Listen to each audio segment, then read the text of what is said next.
सूरदास जी ने कहा, हुए नैन जब बंद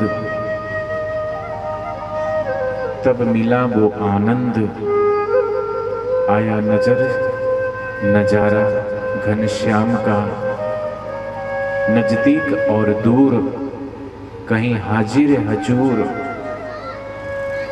हर जगह वो समाया, सारे जग को बताया, देखी झूम झूम झांकी भगवान की। आप भी थोड़ी देर अपनी चर्म चक्षुओं को बंद करके अंतःचक्षुओं से उस भगवान की झांकी को, जो सब जगह है, सब में है, भीतर भी है, तो भीतर की दृष्टि से थोड़ी देर देखना प्रारंभ कर दें। मैंने कहा कि बाहर टुकुर टुकुर देखने से कुछ नहीं होने वाला, इसलिए ये सत्संग, ये कीर्तन, ये प्रयोग है। हम थोड़ी देर बैठे, हम घर में बैठते हैं, हमारा मन भगवान के भजन में, सुमरन में नहीं लगता।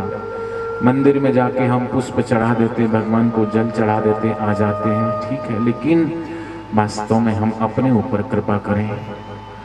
वेद कहते हैं, अब तो दीपो भवा, आप अपने दिए को जलाओ, भीतर जल रहा है, अपनी ज्योत ही काम आती। इसलिए सदगुरु के ज्ञान प्रकाश में आकर उस दीपक को जलाने के लिए ही कीर्तन है। कीर्तन बाहर ही करते रहें तो फिर बापूजी कहते हैं कि लकड़ी लाना, चूल्हा जलाना, पतीले को मांझना, उसमें दूध डालना, चावल डालना, शक्कर डालना, खीर बनाना, ये सब क्रिया है, लेकिन इन सब के पीछे उद्देश्य है खीर को खाना। खीर खाना मुख्य उद्देश्य है, लेकिन जीवन भर हम खीर ही पकाते रहें, बर्तन ही मांजते रहें, लकड़ियां ही जुटाते रहें, चूल्हा ही जलाते रहें, तो खीर कब खाएंगे? तो खीर खाने का नाम ही ध्यान है। तो थोड़ी देर ये ध्यान की खीर, थोड़ी देर निसंकल्प अवस्था की खीर, थोड़ी देर उस प्रभु के नाम में डूबने की खीर, अपने वास्तविक होश में आने के लिए ही एक प्रयोग है, साधन है ये कीर्तन। सुनते सुनते एक बोलते बोलते कि आप थोड़ी देर बोलने और सुनने के बीच के अंतराल में जो शून्य अवस्था है, जो निर्विचार अवस्था है, उस अवस्था में बैठने का नाम ही ध्यान है। और ये ध्यान घर में नहीं लगता, ये ध्यान उनका नहीं लगता जो संसार को बहुत सच्चा मानते हैं, जो सिर्फ जगत की तू मैं में ही लगे रहते हैं सुबह से शाम तक। उसका क्या हुआ, उसका क्या होने वाला है, इसका क्या हुआ, हम देखें हमारा क्या हुआ।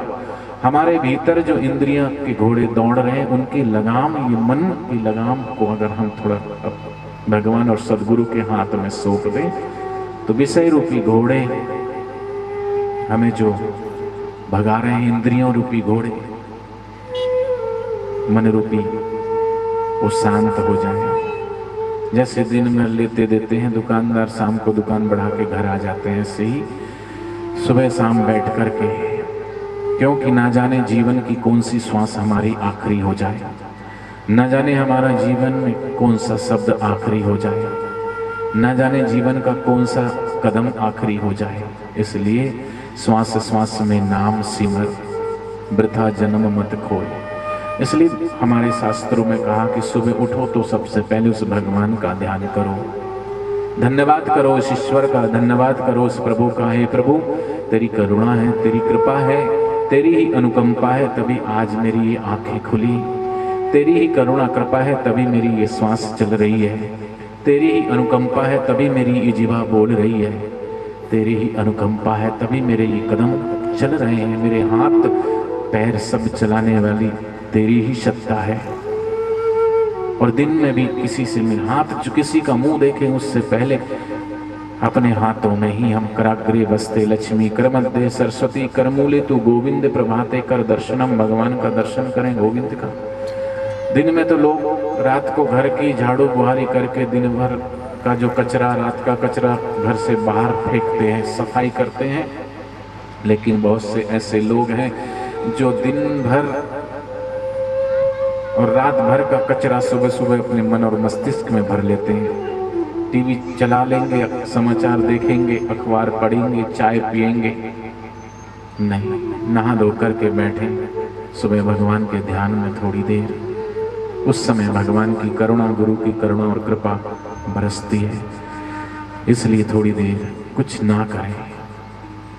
कर करके हम सुबह से शाम तक थक जाते हैं और फिर सो जाते हैं, और सो करके जाने अनजाने कुछ क्षण हम ऐसी अवस्था में चले जाते हैं जहां कुछ नहीं, मन भी सो गया, इंद्रियां भी, ये आंख जो 5 कर्म इंद्रियां और 5 ज्ञान इंद्रियां, ये भी सो गई, आंख भी सो गई, कान भी सो गए, जीभ भी सो गई, नासापुटा भी, ये नाक भी सो गई, ये त्वचा, ये स्पर्श की इंद्रियां, ये सब सो गए, लेकिन फिर भी जाग कौन रहा है?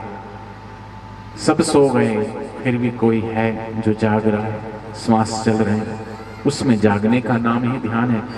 तो हम जागते जागते इस जागृत अवस्था में भी थोड़ी देर इनसे अलग होकर के अपने वास्तविक होश में जागे, उसी के अभ्यास का नाम है ध्यान, उसी अभ्यास के लिए है कीर्तन, उसी अभ्यास के लिए है सत्संग। सुनते सुनते हम अनसुने में जागे।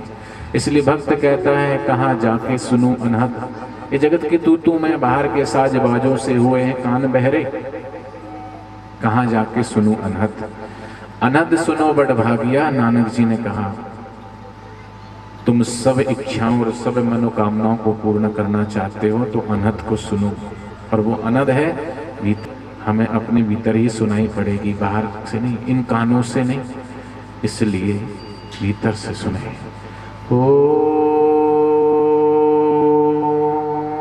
कमर सीधी, गर्दन सीधी। हरि ओम।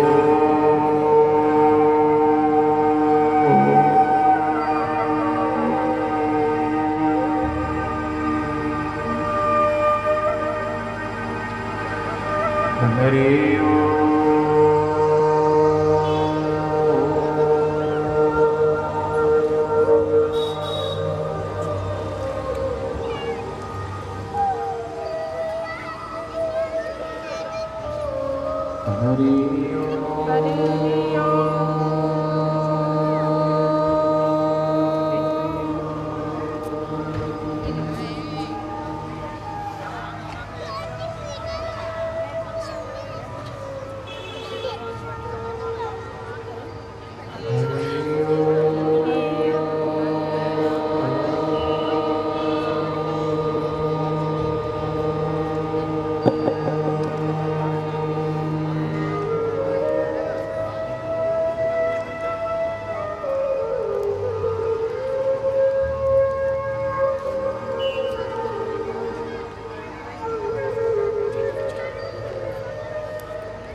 शोभा अगम अपार,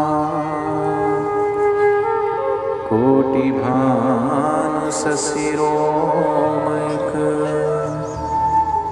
षोडश रवि छिटकार, एक हंस उजियार तनु। परमपिता परमात्मा की शोभा मन बुद्धि की पहुंच से परे अपार है। उसके एक रोम में करोड़ों सूर्य और चंद्रमा के समान प्रकाश है। सतलोक पहुंचने वाले सदगुरु के एक हंस के ज्ञान रूपी तन का प्रकाश 16 सूर्य के समान है। इसलिए उसको पाना है तो गुरु के चरण प्रीति चित्त धारे, तन मन धन सदगुरु पर वारे। आगे शिष्य जो एह विधि करिए, गुरु चरण मन निश्चल धरिए। गुरु के चरणों में अपना मन स्थिर रखेगा, अपने चित्त में गुरु चरणों का स्नेह रखे। यह तन मन धन सदगुरु को, ये सब उस प्रभु का, गुरु का, उस भाव से जो ईश्वर और गुरु को समर्पित होगा, उसी को वो आनंद की प्राप्ति होती है।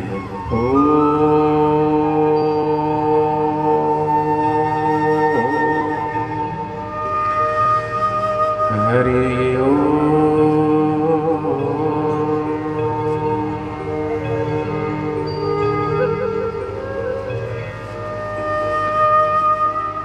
हरि